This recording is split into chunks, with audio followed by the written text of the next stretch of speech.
expect. I didn't know if a 4-foot green alien was going to jump out from behind the building and say, nanu, nanu. I didn't know what to expect. And she walks me up to a 5'1" woman. And when I get there, she says, Keith, and I promised him I would not use his name. Let's call him Chuck. Sure. She walks me up to Chuck and says, Keith, meet Chuck, and Chuck, meet Keith. And the first thing this person says to me in this big, robust, masculine, powerful voice that comes out of this normally mousy, shrieky voice 5'1" woman was, what do you want from me? And I didn't know how to respond to that question. I didn't. I would have said a sample of your blood and 3 pictures. You're right about that. But he was trying to break the ice. He says, you want some help with that? I said, sure. He says, you want data. And he didn't say information. He didn't say friendship. He didn't say you want to know a little more about me. He said data. And a few months later, after we developed a level of trust between us, he started doing some pretty phenomenal things in front of my face and actually to me. Such as? Well, he laid me down on the bed. Keep in mind, the woman who owns the body, she was abused as a child, and they saved her, and the agreement was when she gets old enough, Chuck would work through her. He is a multidimensional being, 6 levels of awareness simultaneously. He's actually a galactic cop. He roams the galaxy, policing it. The time when I used to hang around him, he was 4,720 years old. So the question you asked, what are some of the things he did to me? Lay me on the bed while I am consciously awake. My eyes are closed. Now, hold on here. I've got to get a picture of this. You're being laid on a bed by a female who's actually possessed by an extraterrestrial who is 4,000 years plus, but he's policing the universe. That is absolutely correct. Okay, following you. And he's a hybrid. His mother was a gray, and his father was an Egyptian king. So I'm laying on this bed, and he says, Keith, and he whispers in my ear, do you remember that journey I promised you? I said, yes, I do. He says, are you ready? And I couldn't even stay in my skin. I was so excited because all the things that led up to this moment, even though I knew aliens were real because of my experience in the past as a child, my human logic says, Keith, what you're experiencing is real, and dang it, you know it. But some part of me did not want to let go of that idea, the fact that this is just a bunch of baloney. So he lays me in the bed, grabs my hand, and begins to pull on my hand softly as a tug, as if you would maybe pull on your shirt, and that stretching thing that you see. My consciousness was leaving my body through my arm, following his tug out of my body. So what was happening to your body? He pulls me about 5 feet out, and he decides to say, he lets me go, and he said, what's the matter? I said, dude, I am so trying to make this happen. I'm trying to figure out what to do and what not to do so this can happen. He goes, that's your problem, Keith. You're trying too much. I don't want you to do anything but let go. So he proceeds to pull me again. I get out about 15 to 20 feet. Some part of my consciousness is still holding on to my body for dear life. So he lets go. He goes, we're going to stop for the day. And I said, why is that? And he says, because some part of you is holding on, and I can't and will never violate your free will. But he asked me what I saw. When I was out of my body, I was in a craft, and it was very sleek in design, as if you would imagine a police officer's car would be to be able to have speed. When I walked into the craft, it's 27,000 light years away on a planetary station. He's number 8 on a board of 12. He's the head of security, has his finger in every pie in our quadrant of our galaxy. When I walked into the craft, my first thought, without even on purpose trying to think of something, was, where are all the chairs? As soon as I thought that thought, chairs pop out of the wall. And when I was done with the thought, the chairs disappear. They conserve energy on every level. That was one experience I had with this being, which is one of many in a period of 4 years. Whatever happened to the body that was hosting this guy, hosting Chuck, this lady, this abused lady? The lady, let's call it a host. That's a fair word. It's an honest word. The host moved with the energy, the entity, the alien, to Egypt a while back. Before they done that, now this is really phenomenal. She was married to a clinical psychologist for 30 years. And so he was doing this to help her, putting her in these hypnotic spaces because of the abuse. And then all this started to happen. And being a man who absolutely knows what human behavior is like, he started bringing his colleagues in on this, and they're all beside themselves. But she did move to Egypt, and I actually think they're back now. But it's been I'd say, between 8 and 10 years since I've spoken with my friend Chuck. So when Chuck and his other people from wherever they are come, do they usually just pick a host and carry on their business on this plane, on this planet, through the use of a host? I don't think, honestly, it's so much in that way that you described, because that's the normal way they come, they get us, and they do what they do, and we come back.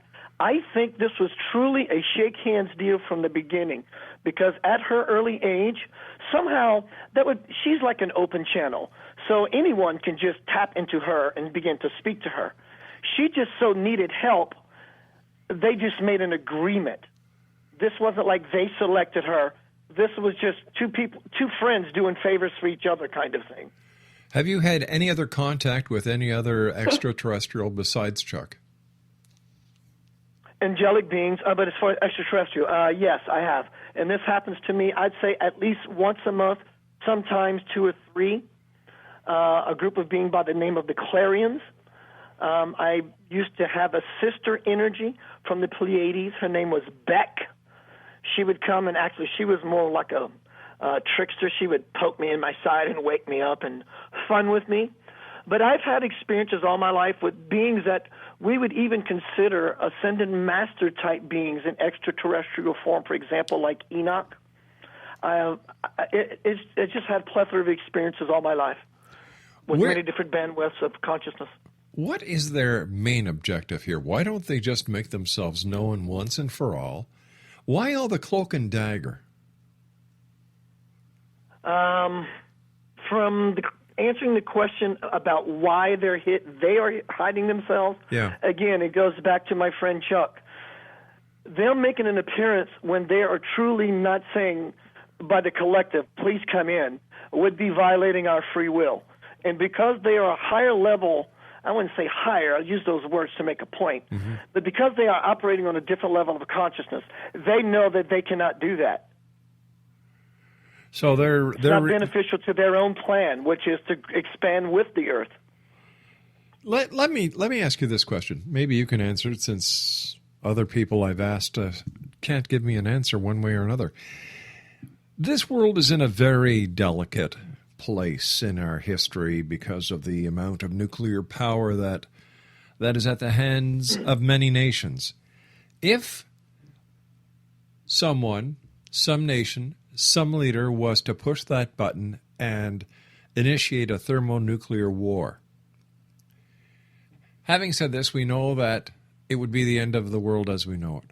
Would these visitors who have been interacting with us, according to some, for hundreds of years, would they intervene, or would they let this world be destroyed with all the occupants on it?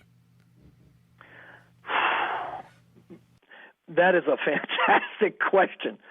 Do I dare be brave enough? I think it's a multifaceted answer.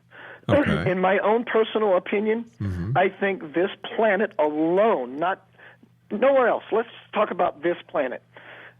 The human being is the pinnacle of God's creation, meaning every being in the universe can aspire to humanhood, but it's only through human birth that God can be realized.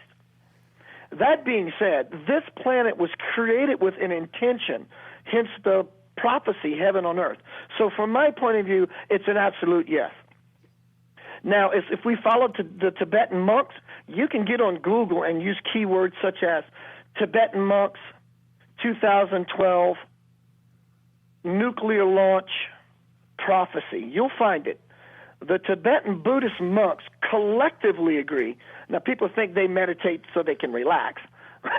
Well, these people are quite relaxed already. They're dropping in on the cosmic dialogue. That's why they do what they do.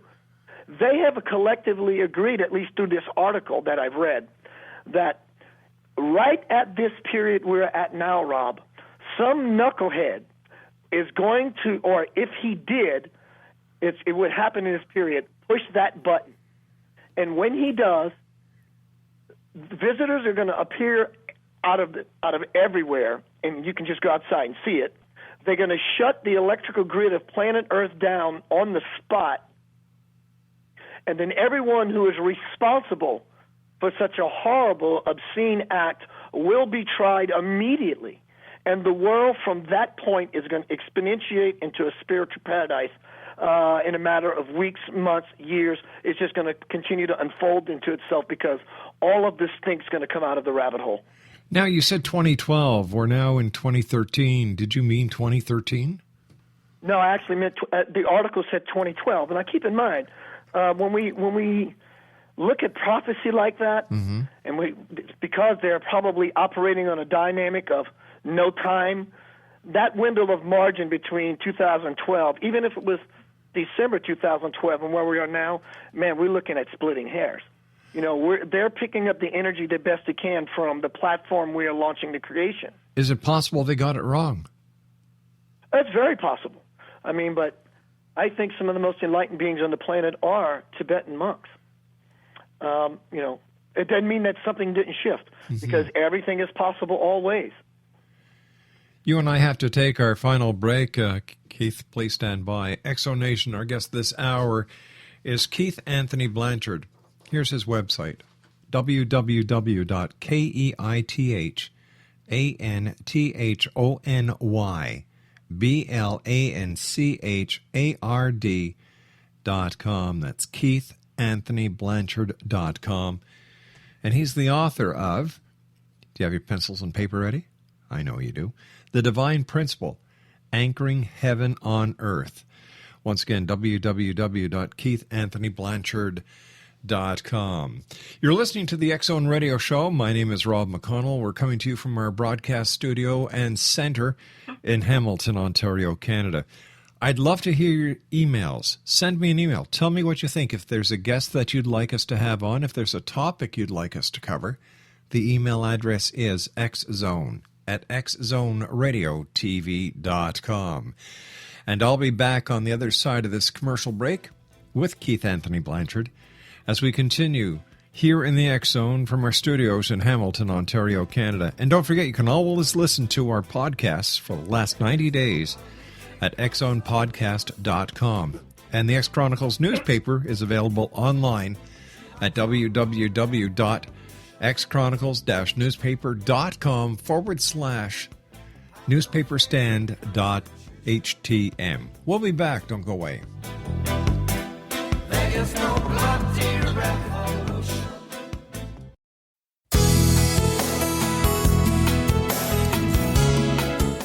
With each new extreme weather event or terrorist act, it becomes increasingly obvious that we live in uncertain and challenging times. We all buy car insurance. Why not collapse and catastrophe insurance?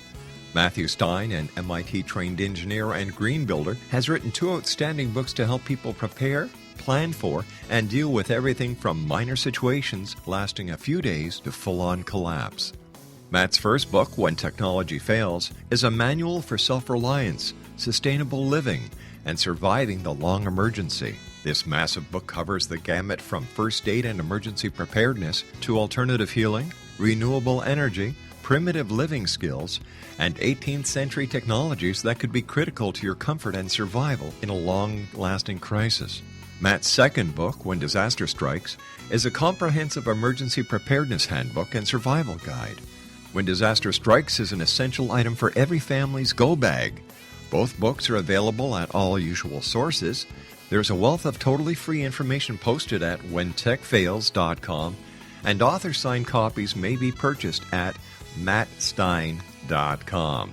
That's www.whentechfails.com and www.mattstein.com.